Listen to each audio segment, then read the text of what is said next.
Welcome back everybody to the channel. Thank you so much for tuning in today. My car has been at the shop for about a week or so because it's getting the door fixed because you know it doesn't open, otherwise it'll fall off. Anyways, I just got the call that they're wrapping it up. It'll be done at about 3:30, which is approximately an hour from now.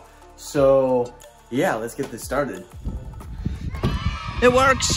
All right, as you guys saw, I just got my car back from the shop. The door finally works, which is so nice. Even like the sound that the door makes when it closes is just, it gets me every time. It's so nice, so beautiful. That got me thinking, how much have I spent on this car? I've had it for about a year and 2 months now, and I kind of wanted to know. So I went through all of my records, I went through all of my accounts, trying to find everything that I spent on the car, everything that I bought, everything that I repaired. So what I ended up doing was going month by month and finding everything that I spent on this car. And then I tallied it all up and found the grand total, and it's surprising to say the least. Obviously, if you buy a project car, it may cost this much, may cost less, may cost more, I don't know. This is just my experience. For those of you that don't know, I own a 1999 Mitsubishi Eclipse Turbo. It was working when I first bought it, but it kind of didn't after that, you know, here and there. So without further ado, let's jump right into this. All right, first things first, I bought my car in February of 2019 for $3,000. Some people might think that's a bit much. I don't think it was an unfair price. The car did come with an extra set of tires, and it only had 133,000 miles. So for a turbo Eclipse, I don't think it's a terrible price. 3 days after I bought the car though, the transmission gave out, so I had to bring that into the shop and get it rebuilt. Which brings us to March of 2019. I got charged for the transmission rebuild $2,450.10, which means I basically doubled the price of my car in the first 2 months of ownership, which kind of sucks, but it gets better. April 2019, I finally got my car back. It took like 2 months to do the rebuild for some reason. Anyways, I've got the car back. Now I have to get it registered. I have to get it emissions tested, you know, make it legal to drive. So the emissions test was about $15.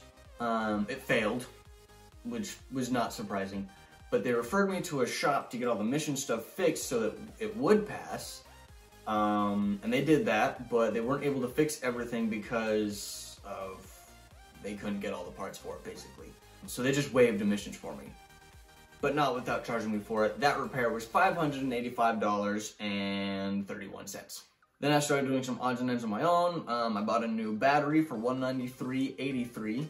I got a new radio for $184.92. The wiring for the radio was another $45.90. And I had some more odds and ends to do. I had to get a new mirror, which was $37. I had to get a new door handle for, it was $16. Then I had to get some carbon fiber pieces because, you know, who doesn't want carbon fiber on their new car? I got some fog light bezels and a gas cap for $156.03. From Special Carbon Fiber. Yes, they were real carbon fiber.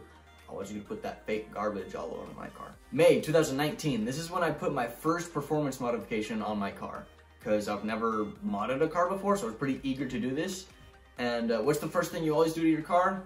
Aluminum intake, right? That's exactly what I did. I got an InGen aluminum intake for $266.62. Not a huge performance upgrade, but it made it sound really cool. June 2019, this is when I first started kind of the maintenance of my car, because when it comes to Eclipses and DSMs in general, and really any project car, you want to make sure you do all the maintenance first before you start modding it, because that makes problems. So June 2019, I bought a valve cover and spark well gaskets, timing belt, spark plug wires, and spark plugs for a total of $218.30. I put all those in myself, except for the timing belt, because I hear changing belts on Eclipses are awful, so I made someone else do that, which will bite me in the butt later. Which brings us to August of 2019. This is a big month. I had a lot done to my car in this month, starting with a new fuel pump, $98.84. I needed a new fuel pump. It's a 190 LPH Walbro fuel pump. I heard that was the closest one to the stock replacement because they don't make the stock fuel pump anymore, and it was going to support future modifications anyway, so I needed a better one anyways. So I went ahead and did that. Then, if you guys remember from a previous video, I mentioned that the rotors are warped. So this is the month when I bought some new rotors, as well as some tower strut bars. Front and rear, I got the rotors front and rear as well. That was a total of $652.79. Ouch, but it gets better. It was also at this time that I took my car to the same shop that did the transmission rebuild, but they were going to change all the fluids and all the belts, which they did surprisingly quickly, and that was $1,500.36. Yeah, it's a good thing I have a really good savings account. And they broke my door, so that was awesome. September 2019, we're getting close to the end of the first year of ownership. Pretty exciting, right? I got brake pads to match the rotors that I bought, $79.95. December 2019, I bought the intercooler piping kit with solid aluminum piping and all that, $184.50. Along with that, I had to get a new blow-off valve and blow-off valve gasket, as well as a new fuel filter. That was $229.15. And then I got throttle body gaskets for $20.35. And then I did a wiring harness repair for about $100 is what it was. And then I got my duckbill spoiler for $295. It might seem like a little much, but I couldn't find any duckbill spoiler anywhere. All they had were like these little CSL spoilers, which looked cool, but they weren't quite the style I was looking for. So as soon as I found this duckbill spoiler, I kind of impulse bought it. But it's okay. It looks cool. Don't worry about it. January of 2020. This is the last month before year 2 began. So I'm basically going from February of 2019 to January of 2020. So February to January is going to be 1 year of ownership for my car. January 2020, I was getting ready to fix the door on my car. So I got a door check as well as new hinges for a total of $86. And then I got a new A-pillar. The A-pillar was $217.80. So that brings us to the end of the first year of ownership. I also factored in about $50 just for odds and ends here and there. But the total cost of 1 year of ownership, 1 year, not including the original price of the car, just modifications and maintenance, in 1 year came out to be $7,683.75. However, if you factor in the original price of the car, in 1 year of owning my Eclipse, including when I bought it, I paid $10,683.75. Yeah. So a lot of people would say, well, why don't you just buy a newer car that doesn't need as much repairs? Well, I mean, you could. That was kind of the struggle I came up with. You either buy a newer car and spend similar money on modifying it, and now you're in the hole even more, or you buy an older, cheaper car and have more money to play with. Either way, you're going to spend a lot of money. People wonder why you spend that much money on a car anyways. And it's something I enjoy. It's a hobby of mine. Why does anybody spend any amount of money on a hobby? Because they like it and it brings them joy.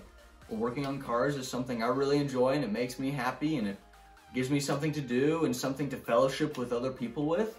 And it kind of feeds my creative mind and keeps me going and gives me a kind of an escape from life. So it's a hobby, you're gonna put money into any hobby you have. It's just I chose a very expensive hobby. Good thing I'm good at saving money, unless it comes to buying car parts, then I'm terrible at it. Yeah, that's just about gonna wrap it up for today's video. I hope you guys enjoyed. If you're thinking about buying your own project car, let me know in the comments. I wanna know what you guys are gonna get. Obviously, it's your own decision. I bought my Eclipse because I had a really, really good feeling about it, and it was a good price. It's a cool car. I had no idea the power potential behind the 4G63 engine that they have. So I'm definitely not regretting the decision to buy that car, even though I've kind of spent 10,000 bucks on it. But regardless, I don't regret buying a project car because I'm good at budgeting, I'm good at saving my money, so it hasn't really hurt me. But yeah, definitely let me know if you guys are going to buy any project cars anytime soon. Let me know in the comments below what you're going to buy, any plans, or maybe even just a dream car. If you're not close to buying any project cars anytime soon, let me know what you would like to buy, down the road sometime. I'd like to hear you guys. As always, if you liked today's video, go ahead and hit that thumbs up button. Subscribe if you would like as well. I would really appreciate it. But just like that, this video is over, and I'll see you guys in the next one.